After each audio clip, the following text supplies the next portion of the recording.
Hi everyone and welcome back to our channel. If you've ever struggled to stay focused, don't worry, you're not alone. Today we're joined by an incredible guest, one of QUT's professors, Selena Bartlett. She's a leader in neuroscience and brain health. She's going to share some tips with us on how to stay focused. Before we jump into the tips, I wanted to tell you a little bit about Selena.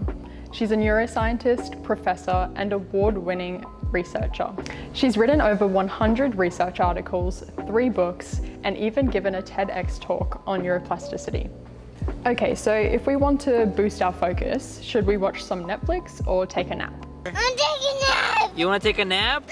I'm taking a nap here. Okay, take a nap right there then. Netflix or nap? That's such a good question. Our kind of, when we're feeling stressed, we want to go and relieve it, either through food or binge watching our favourite TV show. We think that's our way of handling it. But obviously the biggest one is actually either taking a nap, resting or sleeping. So all the research is demonstrating really clearly that the role of sleep is so incredibly important for focus and memory. And the reason is that at night time when you're asleep, it actually is when the brain gets rid of all the toxins. Just like you have in your body a way to get rid of all your toxins, like the lymphatic system, we have the same thing in the brain, and it's only activated during sleep. So what does that mean? It's not just removing toxins, because when you're learning new things, you're getting a build-up of toxins. It's also allowing you to consolidate into your networks in your brain what you've just learnt.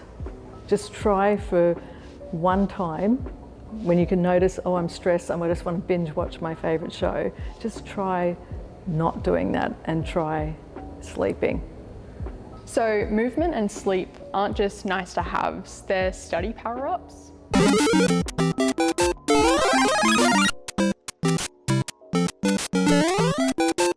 Yes, well, they're actually critically important.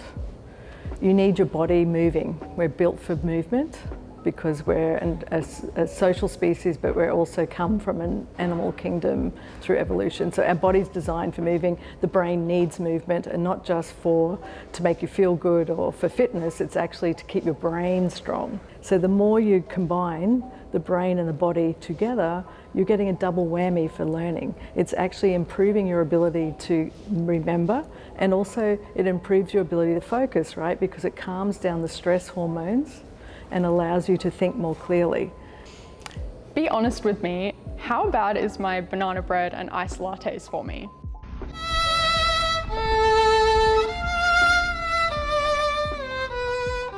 Oh, that's a hard one, isn't it? Because we all love it, and I used to have a nice lemon scone and a latte, and I used to look forward to that before I was heading to work. But the problem and the honest truth is, in my research lab, we showed sugar is addictive as alcohol and nicotine. We showed all the brain circuitry that sugar activates, and this is work I did for a long time. So it can give you short-term relief and make you feel good, and it's a habit, right? It's the habit we love that makes us feel good, but in the long term, it actually causes it really disrupts focus and brain health and your body. So this is a big tip. The big tip, if you want to change this, is to recognize that it's sugar-sweetened beverages are the first thing to count.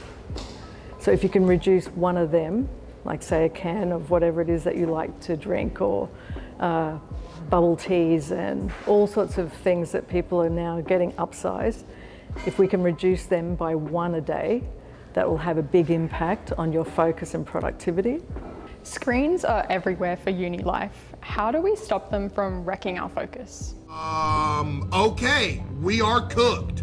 So one really simple but really powerful technique is, in the morning when you wake up, what's the first thing you do? So if it's to go to your phone, then instantly you're stressing your brain. It's just how the brain works. So try this instead.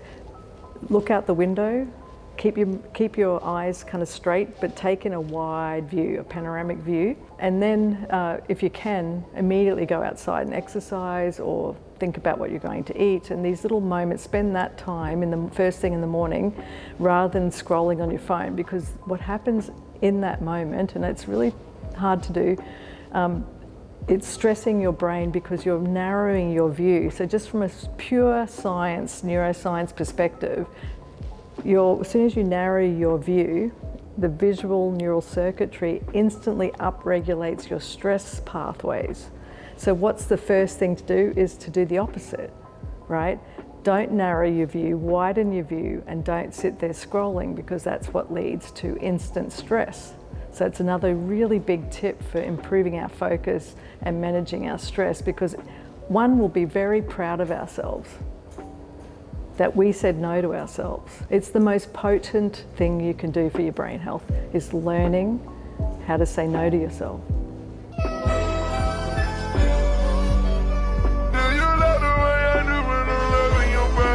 So what you're telling me is that grabbing a matcha with my bestie is actually productive? Oh, it's more than productive, it's absolutely essential. It's like air. We're a social species.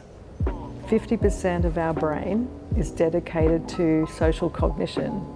That is our ability to read faces and be with each other. It's so important for our health. Humans need relationships like they need to breathe. If you found these tips helpful, make sure to like, comment, and subscribe for more study tips. See you next time. Bye.